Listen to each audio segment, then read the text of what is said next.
She was a powerful CEO. He was just the janitor in her building. One night she asked him for something unbelievable. Pretend you love me for 7 minutes. What happened next will stay with you. Share your thoughts in the comments and make sure to subscribe for more stories like this. The marble floor of Horizon Tower gleamed under the fluorescent lights. It was nearly midnight, and silence pressed against the glass walls of the 33rd floor. Victoria Hale stood in her corner office, her arms folded, her gaze fixed not on the city lights outside, but on the man pushing a mop cart with steady precision. Daniel Ross moved as if time had slowed just for him. There was a quiet dignity in the way he worked, the kind of peace that comes only when someone has been broken and forced to rebuild with what little is left. She had watched him for weeks now, pretending it was just idle curiosity. But tonight, there was no denying it. She was searching for courage in his steadiness. Her heels clicked softly against the marble as she stepped out of her office. Daniel looked up, and in that instant their worlds collided, his steel blue eyes locked onto hers. Not the polished mask she wore for boardrooms and investors, but the fragile woman hidden underneath. Victoria swallowed, her voice steadier than her heart. "I need to ask you something," she began, the words almost foreign on her tongue. "Tomorrow night, there's an event, something I can't face alone." She paused. The request felt absurd even before she said it. "I need you to pretend to love me just for 7 minutes." The mop handle stilled beneath his callous hands, a former engineer turned janitor, a man who had once designed engines, now reduced to cleaning hallways. Daniel should have laughed at the absurdity, but he didn't. He studied her face, the flawless makeup, the perfectly styled blonde hair, the expensive suit that served as armor, and beneath it all, he saw what no magazine cover would ever reveal: loneliness, a woman drowning in silence despite her empire of glass and steel. 7 minutes, he repeated, his voice low, measured, carrying the weight of someone who had learned to be careful with promises. She nodded, but her hands trembled slightly at her sides. He tilted his head, his tone gentler than he intended. "May I ask why?" Victoria turned toward the floor, to ceiling windows. The city stretched below them like a glowing circuit board, beautiful yet cold. "Because tomorrow they'll ask about my personal life," she whispered, "and I can't give them the truth. The truth is, I go home to an empty penthouse, eat takeout, and bury myself in quarterly reports." Her confession hung in the air, fragile and aching. Daniel felt it settle in his chest, the way grief recognizes grief. He knew the echo of empty rooms, dinners eaten in silence, the weight of absence pressing against walls. For him, it was the loss of a wife, a career, a future. For her, it was a life consumed by power and isolation. Different roads, same emptiness. He set the mop aside, straightened slowly, and after a long silence, he nodded. "All right," he said, 7 minutes. And for the first time in years, Victoria Hale allowed herself to breathe. Daniel lay awake long after he'd left Horizon Tower that night. The hum of the city outside his small apartment window faded into the background as he replayed Victoria Hale's words. "Pretend you love me. Just for 7 minutes." It should have sounded laughable, ridiculous even, but it didn't. Her voice had carried something raw, something too fragile to be ignored. He pushed himself up from the couch, rubbing his hands over his face. His eyes wandered to the small bedroom down the hall, where a soft glow spilled out beneath the door. Mia was asleep, her steady breathing, a comfort that never failed him. 7 years old, all curls and questions, she was the only anchor left in a life that had once been so different. Daniel walked quietly to her doorway, leaning against the frame as he watched her sleep. She clutched a worn, stuffed rabbit to her chest, its seams stretched thin from years of love. Her drawings, castles, stars, and rocket ships were taped unevenly across the walls, bright colors fighting against the drab paint of the apartment. He remembered the man he used to be, a young aerospace engineer, standing beside prototypes of engines that carried his name on the schematics. He had built things that soared, that cut through clouds, that promised futures. But all it had taken was one decision to speak up about safety violations. One lawsuit that dragged his name through the mud and everything collapsed like a tower of cards. The company had stripped him of his career. The legal fees drained every cent of their savings, And then came the cruelest blow. The night his wife never came home. The accident that left Mia motherless and him broken. For 3 years, he had traded blueprints for mop handles, boardrooms for hallways where no one looked him in the eye. He kept his head down, told himself dignity could be found in doing any job well, even this one. But dignity didn't buy Mia new shoes when hers wore thin. Dignity didn't pay for better schools or the piano lessons she begged for. Money mattered, and Victoria Hale's offer, whatever it was, carried the weight of change. Yet it wasn't just the promise of payment that kept gnawing at him, it was her eyes. He had seen 1,000 polished faces pass through Horizon Tower, all clipped voices and expensive perfumes. But hers that night had cracked in a single moment. The woman known for being untouchable had looked unbearably human. She had reminded him of himself, staring at an empty chair across the dinner table, filling silence with numbers and reports. Loneliness wore many disguises, but Daniel had learned to recognize it in others as surely as he recognized it in himself. He moved into the living room, sat heavily at the table littered with Mia's crayons and half-finished homework sheets. One of her drawings lay on top, a house with smoke curling from the chimney. Stick figures holding hands in front, one tall, one small, and one with long hair. He traced it with his finger, his throat tightening. Maybe Mia had always been wiser than him. Maybe she already knew what he hadn't been brave enough to admit, that they needed more than survival. They needed connection. Daniel leaned back, exhaling slowly. Tomorrow night, he would step into a suit that didn't belong to him, into a world that had forgotten. Men like him existed, and for 7 minutes he would hold the hand of a woman who ruled that world yet longed for something real. He didn't know what would come after. He only knew that for the first time in years, he was about to say yes, not just for the money, but because sometimes a stranger's desperation mirrors your own. He glanced once more toward Mia's door, then whispered into the quiet apartment. "All right, Victoria Hale, 7 minutes it is." The mirror hardly recognized him, and neither did he. The midnight blue suit fit like it had been cut for his frame alone, its subtle sheen catching the low light of the apartment. Daniel adjusted the tie with unsteady fingers. His callous hands, more familiar with grease and mop water, looked strangely at home against the crisp fabric. For a moment he felt like an actor about to step onto a stage with no script. Only this time the audience was filled with people who measured worth in power and profit, not in the quiet resilience of a janitor. At the base of Horizon Tower, security did a double take before checking his name on the guest list. It still felt surreal. Then the elevator doors opened, and there she was. Victoria Hale. Gone was the severe suit of the boardroom in its place, a dress the color of emerald shimmering softly under the lights. The hue pulled green flecks from her hazel eyes, and though her posture remained impeccable, Daniel sensed the tension beneath it, like a violin string pulled too tight. She gave him a small smile, one that faltered at the edges. "You clean up nice," she murmured. The elevator rose silently, carrying them toward the penthouse level where the gala unfolded. Daniel tugged at his cuff, his nerves betraying him. "What's our story?" he asked. Victoria didn't miss a beat. "We met at a coffee shop," she said smoothly. "You were reading a book about engineering, and I asked about it. We've been seeing each other for 2 months." Her voice softened, almost wistful, as though she wanted to believe it herself. "And if they ask about the future," Daniel pressed. She hesitated, then looked straight ahead. "Tell them we're taking it one day at a time." The doors opened to a room drenched in crystal light and murmured wealth. Chandeliers scattered rainbows across marble floors. Men in tailored suits and women draped in diamonds moved like currents in a glittering sea. Daniel inhaled slowly, felt Victoria's hand slip into his warm and trembling. 7 minutes. He reminded her under his breath. She nodded, though something flickered in her eyes, a fleeting shadow of disappointment. They entered the crowd together, and at first he thought of it as nothing more than an elaborate performance. He shook hands, smiled politely, followed Victoria's lead. But then something shifted. The conversations about innovation in markets tugged at the dormant engineer in him, and his responses were more than polite filler. They were genuine.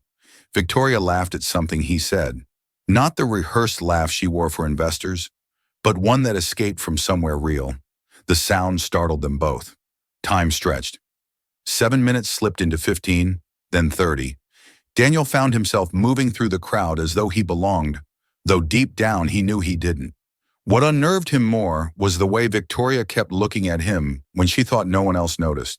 The softness in her gaze, the pride in her voice when she introduced him, the way her hand lingered on his arm like it wasn't part of a contract, but something she wanted. Then came the moment that undid him. An elderly board member asked Victoria what made her so certain about this man by her side. Victoria turned, her eyes searching Daniel's face with quiet intensity and with a tenderness that made his breath catch. She answered simply, "He sees me." Those 3 words hung in the air, heavier than crystal chandeliers, truer than any deal sealed in that room. Daniel felt the weight of them lodge in his chest, because in that moment he understood this wasn't acting anymore. Pretending to love Victoria Hale had begun to feel dangerously close to the most honest thing he'd done in years. The air on the balcony was cooler, thinner somehow.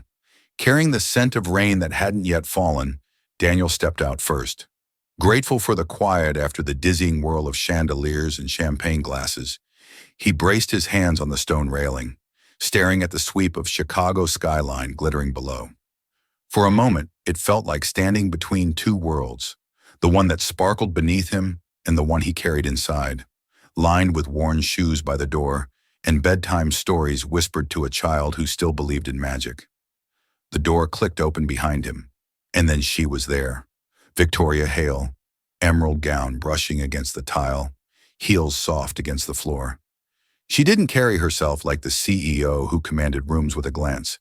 Out here in the shadow of the city lights, she looked smaller somehow, as though the weight of her empire had been left inside. She leaned on the railing a few feet away, exhaling a breath she seemed to have held all night. "Thank you," she said quietly. He turned his head, surprised by the gentleness in her voice. "For what?" "For making me feel normal," she admitted, her gaze fixed on the maze of lights below. "For a little while in there, I wasn't the woman every headline expects me to be. I wasn't the Hale Empire or quarterly reports or succession plans. I was just someone standing beside another person, laughing like it mattered." Her words carried a tremor, fragile yet unflinchingly honest. Daniel studied her profile, the way her hair caught the faint shimmer of the city glow, the way her shoulders eased for the first time since he'd met her. Something inside him shifted. This wasn't the same woman he'd agreed to help for 7 minutes. This wasn't the untouchable figure on magazine covers. This was a woman confessing loneliness. And in her confession, he recognized his own. He wanted to tell her he understood that he too went home to rooms that echoed to silence that pressed against his chest. He wanted to tell her about Mia's drawings taped to cracked walls, how those little splashes of color were the only proof that love still lived under his roof. Instead, he found himself saying softly, "You're welcome." Silence stretched between them, but it wasn't the cold kind. It was the silence that hums with things unspoken, with truths hovering just beyond reach. Daniel felt her hand graze the railing closer to his, not quite touching, but near enough to make his pulse quicken. He thought about the deal they'd made, 7 minutes of pretending. But out here on this balcony, there was no script, no audience, only a woman trembling with the relief of being seen, and a man realizing he no longer knew where pretending ended and truth began. Victoria finally turned, her hazel eyes luminous, threaded with something that looked almost like fear. "This is crazy," she whispered, almost to herself. Daniel's voice was steady when he answered, "Maybe, but it feels real." Her lips parted as though to argue, but nothing came. The city spread out behind them like a living witness, and the space between them closed without either of them moving. For the first time that night, Daniel wasn't counting minutes, and for the first time in years, Victoria wasn't performing. She was simply a woman standing in the cool night air, allowing herself to be human. And somewhere deep inside, Daniel knew whatever line they had drawn had already blurred beyond recognition. The morning after the gala, Daniel slipped back into his uniform, trading the tailored suit for gray coveralls that smelled faintly of bleach and dust. Horizon Tower looked the same as it always did, polished marble and glass that reflected perfection. But something inside him had shifted. He pushed his cart down the executive hall, forcing himself to ignore the ache that came with memory. The warmth of her hand, the tremor in her laugh, the way her eyes had softened when the crowd wasn't watching. At his locker, he found an envelope resting neatly on the shelf. His name written in precise, elegant handwriting inside was payment. More than generous, more than he had expected, and a single note. Thank you. Two words that should have satisfied him, but instead left a hollow sting. Money meant new shoes for Mia, maybe even a weekend where the bills didn't weigh so heavy. But the envelope also drew a line, as if what had passed between them could be neatly filed under transaction. He slipped it back into his locker, the metallic clang echoing louder than it should. Days passed. He kept his head down, mopping the endless corridors, pretending that night had been nothing but an unusual job. Yet every time the elevator chimed, he found himself listening for the click of her heels. It happened on a Wednesday afternoon, when the lobby was quieter than usual. He looked up, and there she was, Victoria Hale, not in armor of silk and diamonds, but in jeans and a soft sweater. She looked almost unrecognizable, as though she'd borrowed someone else's life for the day. I came to return the suit, she said, holding a garment bag, but her eyes lingered on his face, searching, questioning. Daniel reached for the bag, his voice even. You could have sent it with security. She gave a small shrug, awkward in its honesty. I wanted to make sure it fit properly for next time. The words hung between them, charged with possibility before he could respond. A familiar voice piped up from a corner table. Daddy, Mia called, waving a crayon-stained hand. She sat with her homework spread out across the marble, her legs swinging restlessly under the chair. Daniel had arranged with security to let her wait there after school until his shift ended. Her dark eyes widened when she saw Victoria, and curiosity lit her expression. This is Miss Hale, Daniel introduced carefully, pride slipping into his tone. She works upstairs. Mia smiled shilly, then pushed a sheet of paper toward them. A drawing, bold lines and bright colors filled with towers and windows. It's a castle, she explained, but it's lonely because only one person lives in it. Victoria knelt beside her, the emerald polish gone, her hands resting lightly on the edge of the table. Maybe, she said gently, the person in the castle just needs to learn how to open the door. Mia considered this with the seriousness only a child could muster. Then with a flourish, she picked up a purple crayon and drew a wide glowing doorway at the base of the castle. There, she announced proudly, now people can come visit. Her eyes darted between her father and Victoria with innocent wisdom. Daddy, she said matter-of-factly, you should invite Miss Hale to dinner. She looks like she doesn't get invited to things very much. Daniel froze, caught between the world he had built and the one he'd been too afraid to imagine. Victoria's soft laugh broke the silence. Not polished, not practiced, but real. And for the first time in days, Daniel felt something dangerous stir inside him again. Hope. Victoria hesitated at the base of the narrow stairwell. Garment bag still in her hand, as though one more step might cross a line she couldn't return from. The building was nothing like Horizon Tower. Here the walls were lined with faded paint, and the faint aroma of someone's cooking drifted through the halls. Yet when Daniel opened the door and Mia's laughter spilled out, something inside her softened. The apartment was small, but it radiated warmth. Photographs of Mia lined the shelves, gap-toothed smiles, birthday candles, school art projects clipped to the refrigerator with magnets shaped like stars. The kitchen was alive with motion, pots simmering, plates set carefully by Mia herself. We're having spaghetti, Daniel said, slipping an apron over his shoulders.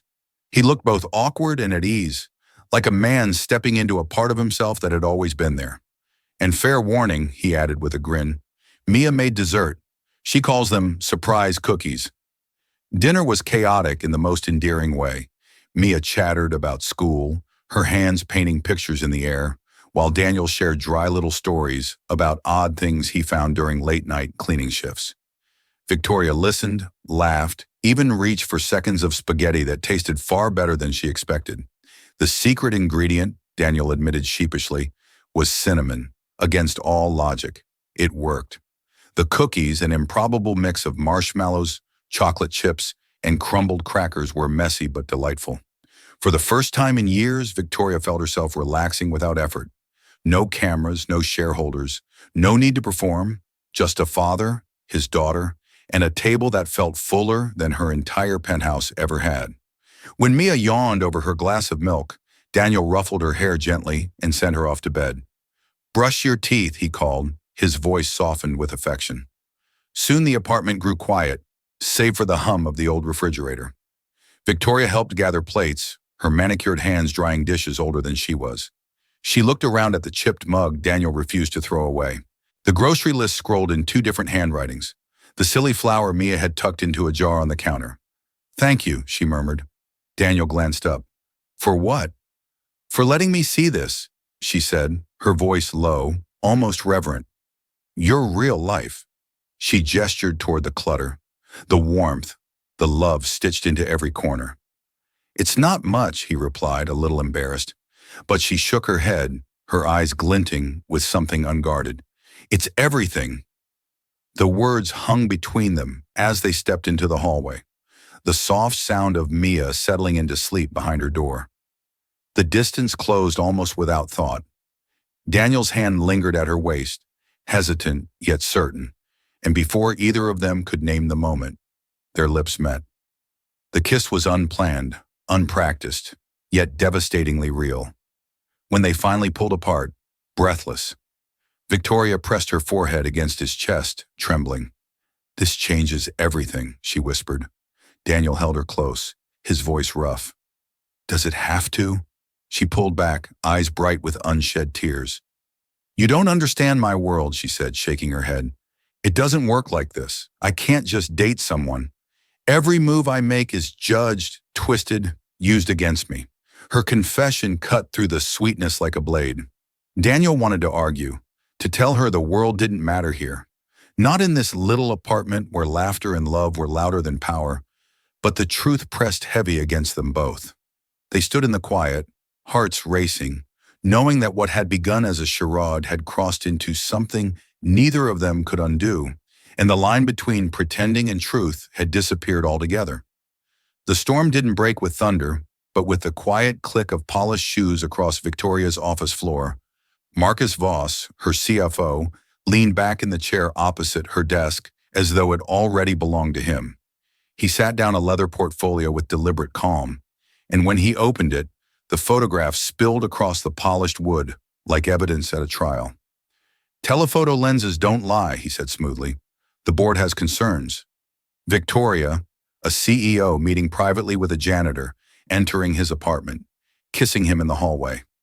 His smile didn't reach his eyes. "It's not exactly the image our investors pay for." Victoria stared at the pictures, each one slicing into her like glass. Moments that had felt private, fragile, sacred, now reduced to ammunition. She kept her face still, but her pulse roared in her ears.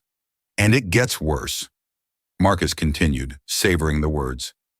"Your mystery man, Daniel Ross, once an aerospace engineer. Yes, but also a man with a criminal record. A bar fight technically dismissed, but the stain remains. Add in a failed lawsuit, bankruptcy, a dead wife. Hardly the partner for a Hale." He leaned forward, his voice sharpening. "The choice is simple. End this distraction or face a vote of no confidence. Monday morning company or him." When the door closed behind Marcus, silence filled the office. Victoria sat frozen, the city skyline stretching behind her like a glittering jury. Company or him, legacy or love, the world she had spent her life holding together was about to demand she tear it apart. That night she found Daniel at a diner tucked on the corner of a quiet street. He was already there, a cup of coffee cooling in front of him, his shoulders heavy with a weight he hadn't chosen. She slid into the booth across from him, her eyes searching his face. "Tell me," she said softly, "about the arrest." He stared into his cup as though the truth were written in its dark surface. His voice was low, almost ashamed. It was nothing noble. A guy was hassling a waitress. He wouldn't take no for an answer. "I stepped in. Things got ugly. The footage cleared me. Charges dropped, but the record stayed. And people see what they want to see." The story poured out, heavy and unvarnished. The lawsuit against his old firm after he exposed safety violations, the crushing legal fees, the career that vanished overnight, and then the accident. His wife gone in an instant. Mia left motherless. His life dismantled piece by piece until all that remained was a mop cart and a daughter who still looked at him like he was a hero. I lost everything, he said simply. My job, my savings, my faith in the system. The only thing I had left was Mia. He finally lifted his eyes to hers. And now you know. Victoria's hand reached across the table, trembling, but Daniel gently pulled his back. His smile was tired, almost tender. Don't apologize for them using my past against you. Just don't make this harder than it already is. Her breath caught. What are you saying? I'm saying you should choose the company, he answered quietly. I won't let you throw away everything your parents built for someone like me. He stood before she could reply, tossing a few bills on the counter. His shoulders squared as if bracing against a storm. She watched him walk away through the rain-streaked window, her reflection fractured in the glass. Alone in the booth, she whispered the question that had no answer. What good was ruling an empire?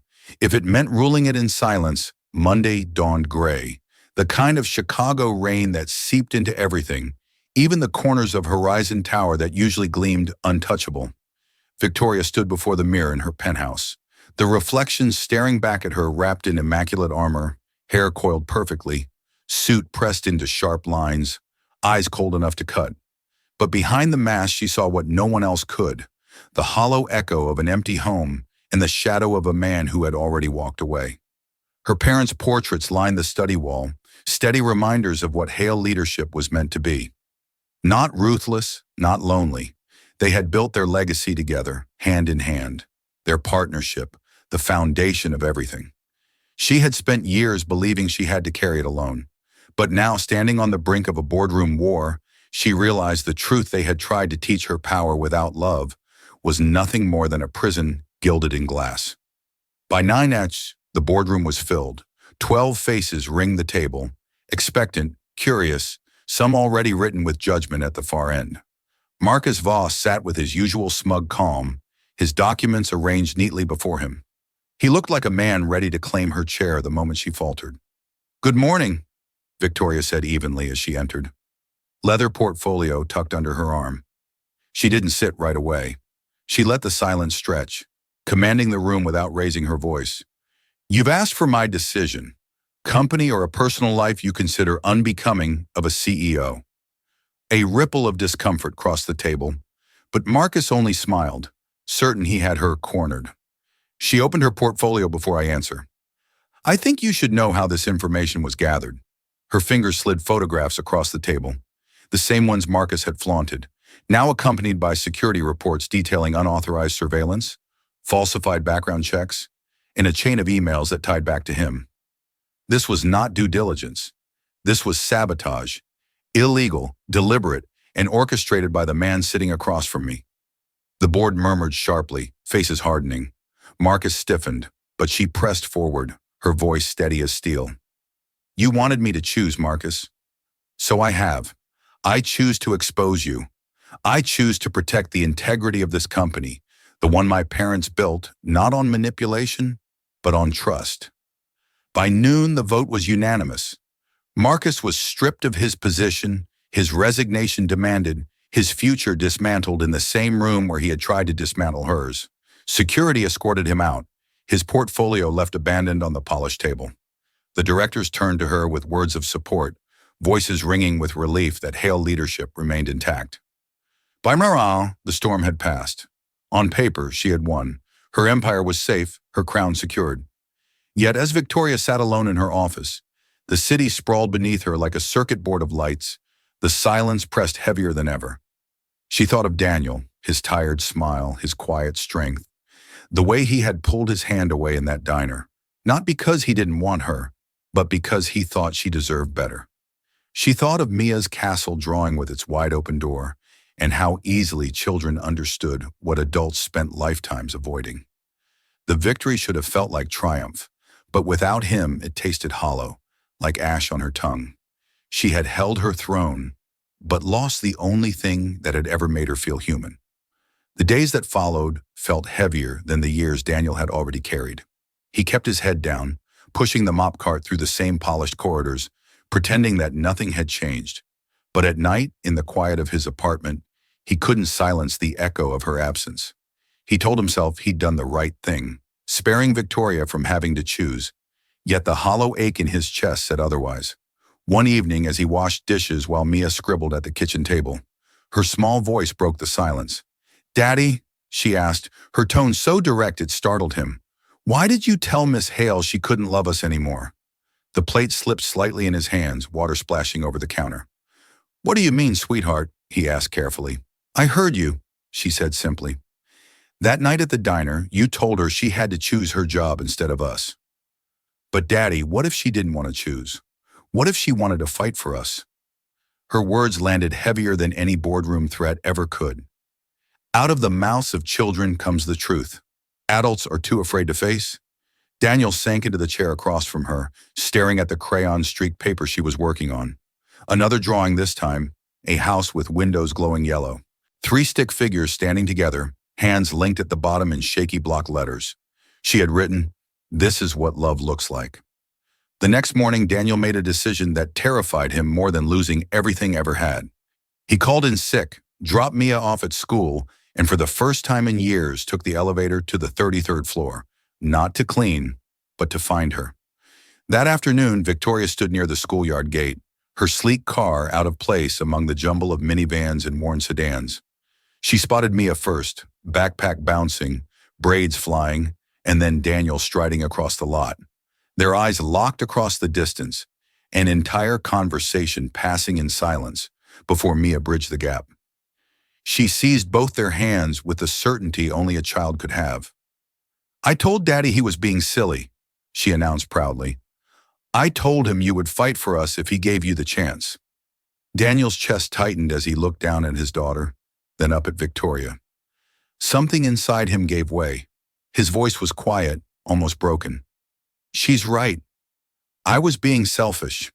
I was so afraid of watching you sacrifice everything that I never asked what you wanted." He drew in a breath that felt like leaping off a cliff. "So I'll ask now. What do you want, Victoria?" Minutes later, they sat together in a corner booth of a small ice cream parlor, the kind with faded checkered tiles and sticky menus. Mia worked her way through a sundae nearly bigger than her head, blissfully unaware of the world holding its breath around her. Victoria reached into her bag and pulled out a folded piece of paper, creased, colored, worn at the edges. She spread it carefully on the table. It was Mia's drawing, the glowing house, the 3 figures, the words scrolled in a child's hand. "I fought for us," she said simply, her hazel eyes glistening. "When they tried to make me choose, I fought for the right to have both, the company and a family. I won, but it didn't feel like winning without you." She touched the drawing gently, smoothing the wrinkles with her fingertips. "Your daughter gave us the blueprint. Maybe it's time we start building." Daniel stared at the picture, then at Victoria, and for the first time in years, hope rose in him. Not as a dream, but as something real, alive, and waiting to be claimed. 6 months later, the little house on a quiet Chicago street hummed with the kind of music money could never buy. Morning sunlight spilled through thin curtains, catching on the piano keys as Mia practiced scales with the fierce concentration only a child could summon.